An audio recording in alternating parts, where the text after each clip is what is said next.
So we're now going to look at the next area, which is operations. The next segment, if you like, that we've got to look at is operations. And that's all about making sure that all of the cogs are in place so that it all works together smoothly. You don't want the crunching of the gears, you want it working nice and smoothly. So we're going to take a few examples. If we look at someone like McDonald's, not necessarily the best restaurant in the world, however probably the most consistent restaurant. You know, 28,000 outlets around the world, and every time you go into one you get a similar, very similar recognisable service. But it's run by a 23-year-old supervisor on average and a bunch of 16 and 17-year-old kids that can't tidy their room. So how are they doing 2 million? And the reason that they're doing it, most easily, why do you think that they're able to do it? Volume? No, how do they make sure? They've got the structure. It's like is it a key term? That's it. It's exactly that. They've got it's a franchise, so it's got the structure in place. They just have to follow the instructions, and the business is as it should be. It's by following the processes and procedures of that business. There is a process and procedure for flipping burgers, cooking chips, cleaning down the units, cleaning down the toilets, cleaning down the tables. Everything has a process in how to do it. And then you know where they have their name badges and them stars? Those stars represent that they've learnt how to do a certain section of the workbook on how to do it. And they can increase their knowledge by building up their stars and doing the workbooks, and then once they've got 5 stars they can move up to being like a supervisor or whatever the next step is. So there's a whole process and procedure for teaching and generating the consistent approach. And for example, John Lewis has got a different approach. Theirs is consistent across most of their stores, I'm sure you'll find, but what are they all about? All of their staff are owners of the business. They're all partners, which means that what do they tend to give as a service to the customers? Great customer service, right? So they're driven on customer, and I'm sure they've got loads of process and procedures behind driving that customer service, but they're well known for customer service, and it's really important because customer service is the reason why you come back. You know, if you have a great customer service, you're going to come back again. It's one of those things. If you get the product you want, but the customer service along the way is really bad, you're not going to be very happy about it. So making sure that you've got high-end customer service as well as processes and procedures, they have to work hand in hand. Now you could also go for, this is the Burj Al Arab Hotel in Dubai. Does anyone know what's famous about that? It was the first 7-star hotel. And that 7-star hotel has amazing level of service. Each room has its own butler. So you could go for extreme end of customer service. You know, it depends on what it is that you want to do and what you deliver. So when you've got the standards in place, people know what's expected of them, and then it's almost like having your 10 commandments for your business. People know what's expected, and they know what the customer charter is, and then they deliver against that customer charter. And if they don't, then you know, in their appraisals they're taken down a notch or 2 on it, and if they don't do it enough, they won't be staying around for long. Because you know, you spend all this time and money winning a new client in marketing, and then you know, you have some poorly paid person if they're working for you, and poorly trained person if you haven't done all the customer service stuff, and they lose that client for you. You've spent all that money to win it, and then they lose them. Why do that? It's like having a bucket with a big hole in it. So what we've got to do is work out what is our customer journey. What is our customer journey through our business? And when we've got a customer journey, we need to map. Now, one of the things you can do is, to start with, just use post-it notes. I find it's a really easy thing to do.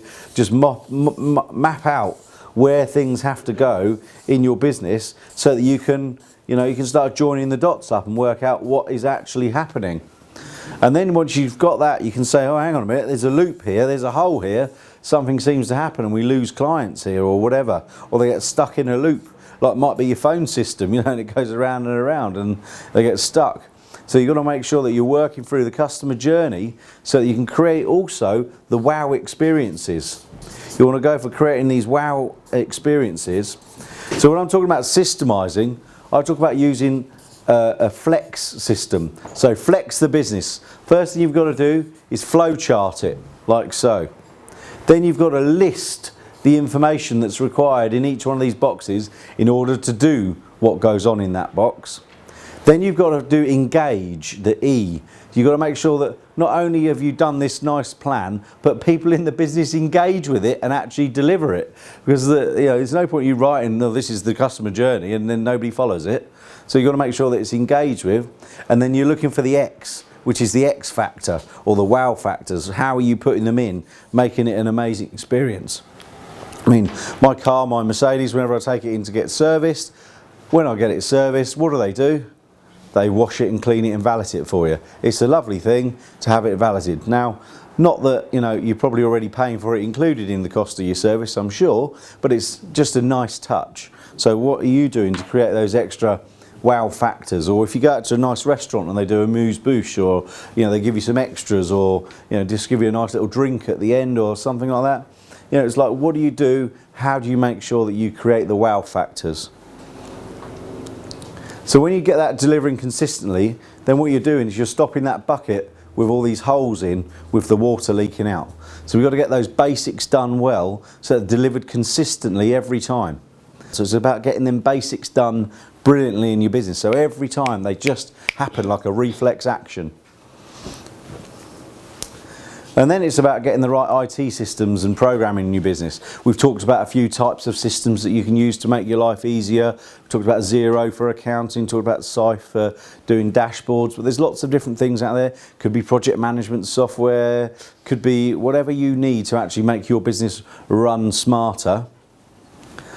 Then we talk about project managing things in your business. Everything is a project, whether it's redecorating the office and moving things around. You've got to treat it like a project.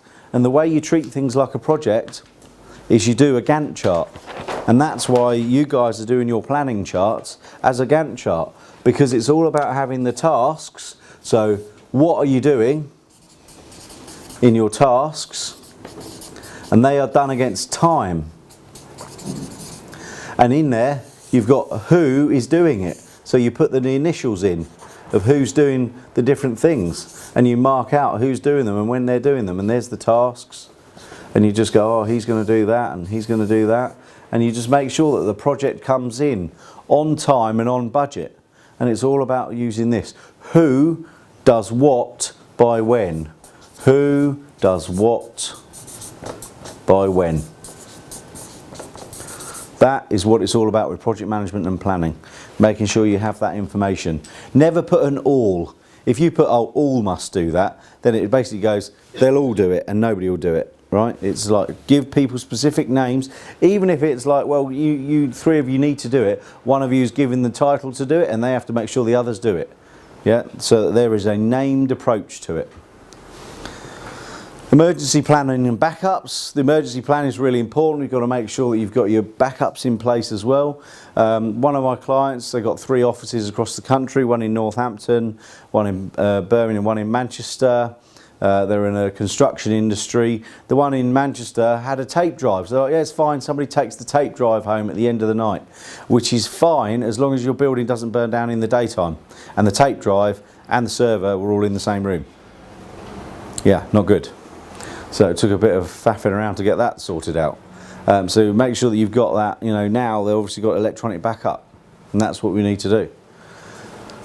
And then eventually you hire an operations director to make sure everything flows. They're the one who operations manager, make sure that all the projects come in on time, on budget, delivered, what your customers want and the way they want it. So your customers, they need to be delivered happiness. Delivering happiness is about engaging with your team and getting them to understand why it's so important to keep customers coming back.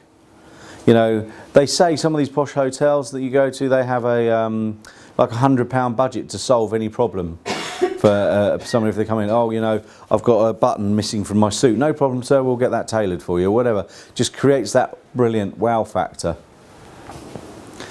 So here's an interesting one. Why customers stop buying.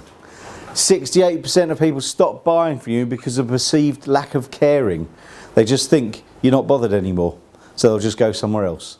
If you can't show that you care more, that you are going to be somebody who's interested in them, you're going to look after them, you're there for the long term.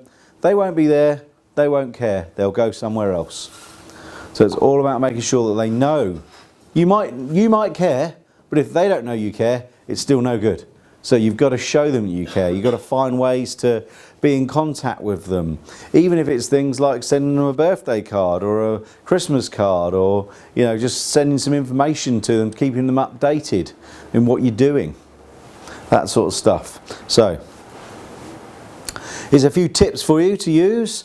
Things like customer service, make sure you know what they are. Have your manuals in place.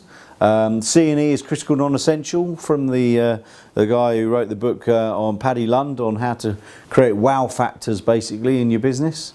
Carry out a customer survey. You think you're great, why don't you check? And of course, one of the things you can do off the customer surveys is start building up testimonials. So it's really important. It's not what you say in marketing, it's what somebody else says that's more important, as you'll see later. Collect those testimonials and measure your process so you know that it's working.